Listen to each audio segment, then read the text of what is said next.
I've always been clear that me and our United Conservative Caucus are supportive of a strong and sovereign Alberta within a united Canada. When you look at the polls, they suggest as many as 30% of Albertans have lost hope. That's about 1 million people, and I'm not going to demonize or marginalize a million of my fellow citizens when they've got legitimate grievances. What we need to do is we need to give Albertans hope. Expect the U.S. administration to respect Canadian sovereignty. I'm always clear in my conversation with President Trump to that effect, and then move on to what we can do together. I described it as an old-fashioned word because we haven't had to use it for a long time. In my opinion, that is treasonous activity, and it needs to be called out. It needs to be stopped. Some of the reaction there around the table between the premiers, you heard the Premier of BC and Alberta there, as well as the Prime Minister, to that reporting initially from the Financial Times, which alleged that this group, the Alberta Prosperity Group, its leader and some of its delegates had traveled to the United States and met with people associated with the White House in order to secure some level of funding. That was the reaction in Ottawa. CTV News here in Calgary spoke to the leader of that group, Jeffrey Rath, to get his reaction. Have a listen. Childish, ridiculous, silly, unbecoming a premier of a province. It's just dumb. But I mean, we're happy that he does it. I mean, honest to God, he's going to get another 100,000 Albertans to go sign our petition. So, and it's, again, we all know who David Eby is. Like, he jumps to, he's like Doug Ford, you must respect my authority. I have a veto over your pipeline. You will not have a pipeline. We all think he's a joke, right? I mean, it's, he is what he is. If there's one thing I'm getting from you, you see it as positive publicity for the separatist movement. Well, every time these idiots open their mouths, the backlash in Alberta, is through the ceiling. Eby can't even come up with an original insult, right? Jason Kenney made front page news, 6 or 7 months ago by calling me a treasonous kook, right? And the result of that was literally tens of thousands of comments directed against Mr. Kenney, telling them that we fired him once, we don't need to hear from him. And it made it absolutely clear that a non-politician like me has more political support in Alberta than a former premier of Alberta, because people are sick and tired of federalists coming here and telling us what to do. People are tired of Jason Kenney. They're tired of David Eby. They're tired of Carney. That's the leader of the Alberta Prosperity Group. I want to bring in now former Premier of Alberta and former federal Conservative Cabinet Minister Jason Kenney, who joins us live. Mr. Kenney, good to see you as always. Thank you for making the time. Good to be here, Vashi. So I want to start off on the point that Mr. Rath made there, which is essentially the allegation that anytime someone who is kind of pro-national unity speaks out about it, it ends up serving his cause. What is your reaction to that? I don't really listen to anything this guy says. He's a clown and a carny barker and thrives on conflict, and he just randomly insults people. But there are, as Premier Smith has said, many Albertans with very deep, legitimate and longstanding grievances about how the Federation has treated our province, and more particularly our resource industries, and Ottawa needs to demonstrate it's sensitive to those concerns.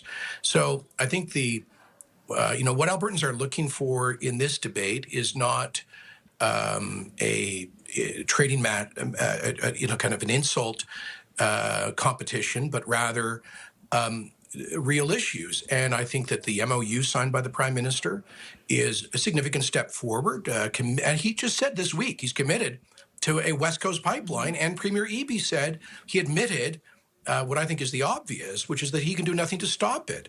So I think we are making progress. I think we Albertans should take yes for an answer. We've got a pipeline to the West Coast in the Trans Mountain expansion owned by the federal government, creating billions of dollars of value. We've got huge expansion coming with LNG. We've got a federal government finally committed to another West Coast pipeline. We're producing and selling more oil than we ever had in our history.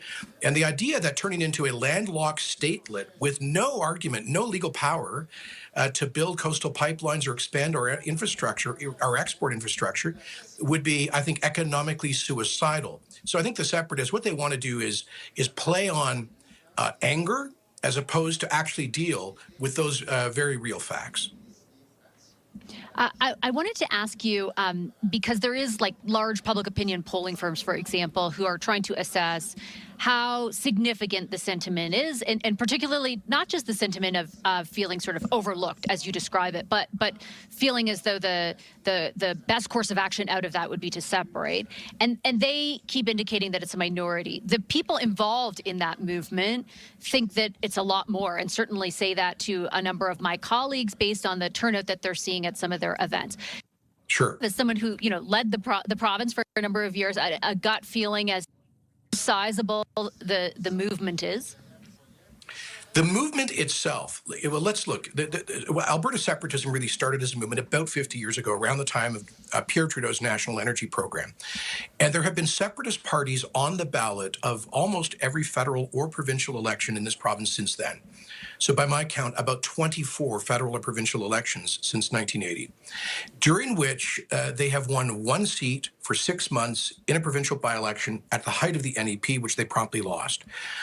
Typically, when separatist parties go on the ballot in this province, they get, in a handful of rural ridings, they might get 5%. Province-wide one, 1%, 2%. So that shows you what the activist core of this is. However, I think a lot of Albertans are looking at using this prospective referendum as a lever to express their broader frustration. And, the argument you hear from those people, I call them frustrated federalists. They're people who proudly sing "O Canada" at hockey games. They have kids who have been in the RCMP or the military. Maybe some of them moved here from other provinces, but they think the province has gotten a raw deal. And they say, hey, Quebec has managed to get special consideration in the Federation with the knife to the throat strategy. So I think that is a challenge for federalists, which is to say that there will be a better deal for the province and its economic future with a government, and so there has to be a yes to Alberta. When Preston Manning started the Reform Party, remember his slogan was "The West wants in." We didn't hear these kind of rumblings when Stephen Harper was Prime Minister, and there was a government that broadly understood and respected the concerns of the West and Alberta. And so I just think it's important for Ottawa to demonstrate that, not just in words, but also in actions, so we can demonstrate to those frustrated federalists that there's nothing good that can come from this. It will just create, the debate itself will create massive investor uncertainty. In Quebec, the election of the PQ in '76 led to a flight of people, of capital, depreciation in real estate values, business bankruptcies. We don't want any of that. We don't need any of that. Are you worried about the prospect of a referendum? And I ask, I know the analogy is far from perfect, but I keep being reminded of Brexit and the initial thought that let's do it because there's no way this thing could actually go forward, or in this case, maybe there's no way it's going to be, as you and others have pointed out, an overwhelming majority. But are you worried about something like that actually taking place and the risk inherent to it? I think the chances of a majority of Albertans voting to become a landlocked mini-state, lose its free trade access around the world, have to, get visas and work permits to go to the rest of Canada, not be able to build any pipelines because we don't have any a government, any constitutional authority from the federal government to ensure one. I think all of that, when people by the way, take what have become very constructive relations with Indigenous people, with First Nations in Alberta, between industry and First Nations, and turn that on its head, have civil disobedience, railway and highway blockades, as opposed to cooperation with First Nations on economic growth and development. When they actually look at that, I think you're going to see some of the bravado, which is being expressed, turn into a kind of a greater sense of prudence. Yes, we demand respect. We got a provincial government that I think is fighting for that. We've got a federal government that is responding on a number of issues. And so I think we can avoid that kind of a scenario. But, Vashi, as you're saying, in politics, you never know 100%. And I guarantee you that the people, the hardcore separatists, they are going to, they will crawl over broken glass. They're not just angry with Ottawa, they are angry with everything. And this could be one way for them to express it.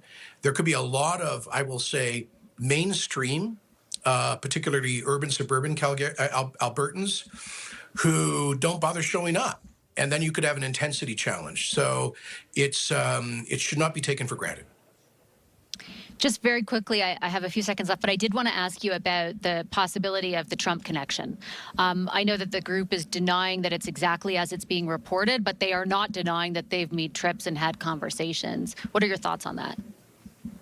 Yeah, I think, look, the real problem here is if the Trump administration has been willing to meet with Canadian separatists in secret, which is clear intervention in our domestic politics. We get quite rightly exercised when we see this happening, this kind of interference in our domestic politics from the People's Republic of China. We should be equally concerned when we see it coming from the United States. The comments of Secretary Bessent demonstrate mischief is at play here. And I would not be, given the way that Donald Trump conducts himself, the least bit surprised if he weighs in heavily on this prospective referendum. I think the government of Canada should be sending very clear signals that that would be a bridge too far to step into an effort to tear apart our country. We could not tolerate that. There would have to be sanctions and an effort to create an alliance like Denmark did very effectively against Trump's threats to invade and annex Greenland. I'll leave it on that note. Mr. Kenney, thanks so much for your time. Really appreciate it. Thanks very much, Vashi.